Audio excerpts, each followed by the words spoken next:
7-footers do not have it easy. They have to duck everywhere, they can't find clothes that fit, and getting somewhere unnoticed, it's virtually impossible. However, if you play basketball and are 7 foot tall, you're 100 times more likely to get drafted to the NBA than the average high school player. There are more than 30 7-footers in the league in 2025, and these are the 10 tallest players in the NBA right now.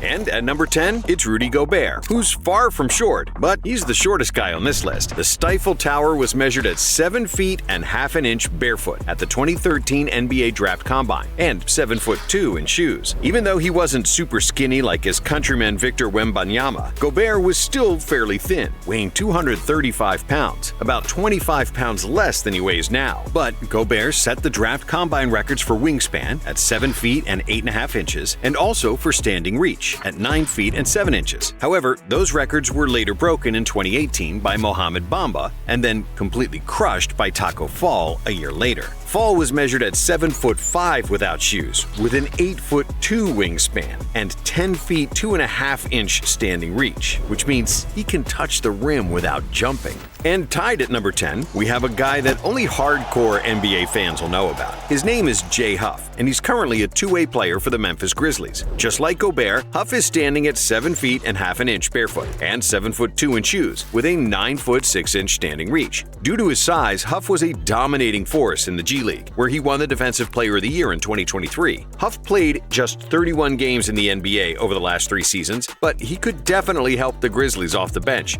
due to his height and shooting ability. This giant made 39% of his three-point attempts and a whopping 94% of his free throws, which is Splash Brothers territory. If he can bulk up and develop his all-around game, Huff could become a much more well-known name in the future. But unlike Huff, Dallas's extremely tall rookie quickly made a name for himself last season, helping the Mavs to reach the NBA Finals. The 9th tallest player in 2025 is Derek Lively II, who is 7'1" without shoes. And because he's also blessed with a 7'7" wingspan and agile feet, Lively is extremely switchable on defense and has the potential to be one of the best defenders in the NBA. However, as Charles Barkley likes to say, he's just too light in the cakes. I mean, he just a little light in the ass.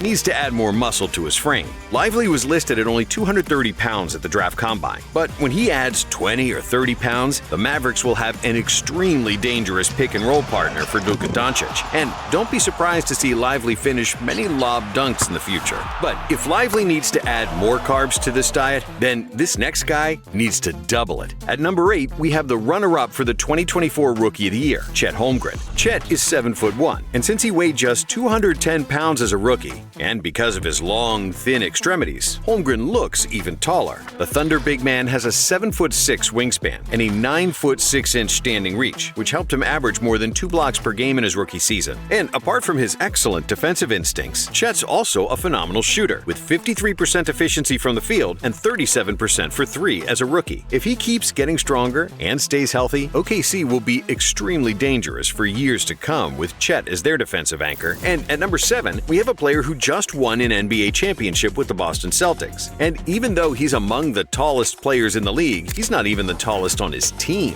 Luke Kornet is listed at 7'2", but this was when the NBA was still measuring players in shoes, so Kornet's probably closer to 7'1" barefoot. Just like Holmgren, Kornet has a 7'6" wingspan, but despite his elite size and length, Kornet struggled to find his place in the NBA, playing just 148 games in his first 5 seasons in the league. However, in the last few years, Luke finally settled in Boston, where he became a solid rotational piece thanks to his efficient scoring. And the guy Kornet usually replaces off the bench is another man mountain, sometimes known as the Unicorn, or simply KP. The 6th tallest NBA player is Kristaps Porziņģis, listed at 7'2". However, the NBA now wants players' measurements to be without shoes, and at the 2015 Draft Combine, Porziņģis measured at 7 feet 1 1/4 inches barefoot. Because of his size, a 7'6" wingspan, athleticism, and feathery shooting touch, Kevin Durant called Porziņģis the Unicorn because he could do everything on the court and was one of the first players at his size who could shoot,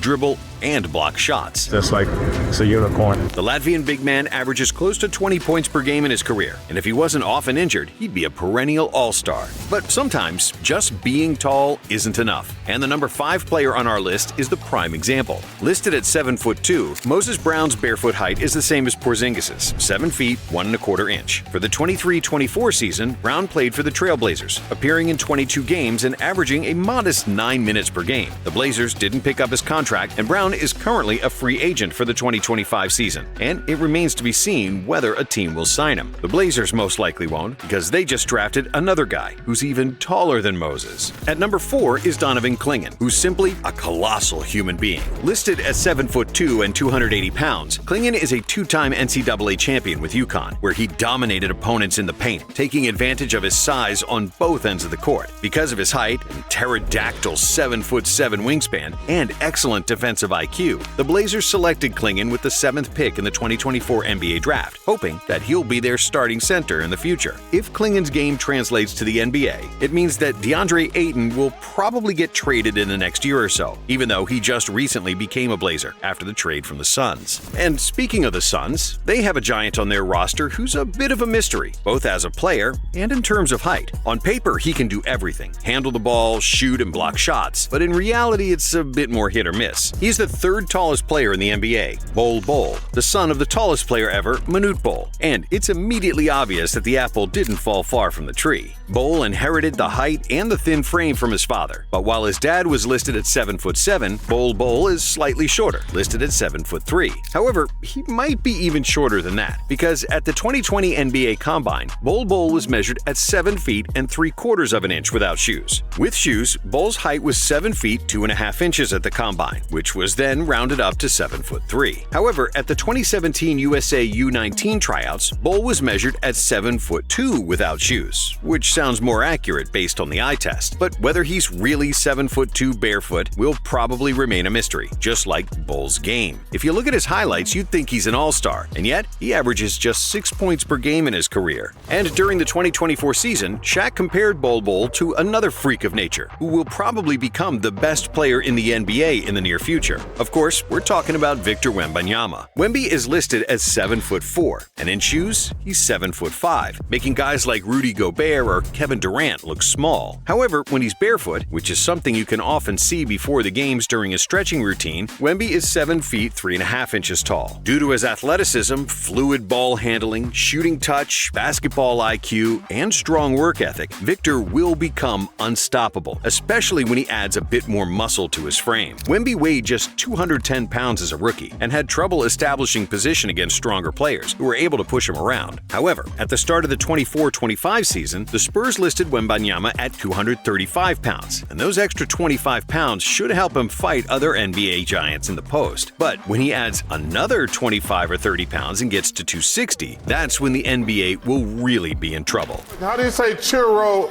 in French? Churro? What is that? It's a long donut. What? I've never heard of that. All right. And even though many think Wemby's the tallest player in the NBA, that's actually not the case, because Victor was overtaken by an upcoming rookie. Zach Edey is a 1/4 of an inch shy of 7'4", which was his barefoot measurement at the 2024 Draft Combine. Edey is a 2-time NCAA Player of the Year and the 2024 NCAA scoring leader, dominating in the paint for the Purdue Boilermakers, after which the Grizzlies selected him with the 9th overall pick in the 2024 NBA Draft. The Memphis Grizzlies select Zach Edey. However, despite his size, it's a question whether Edey will be able to withstand the pace of the NBA and be agile enough to be able to defend the pick and roll against much faster players. But with an enormous 7'10" wingspan and weighing over 300 pounds, Edey will be the biggest and the heaviest player in the NBA in 2025. Thanks for watching. And if you like this video, we've got another one for you right here.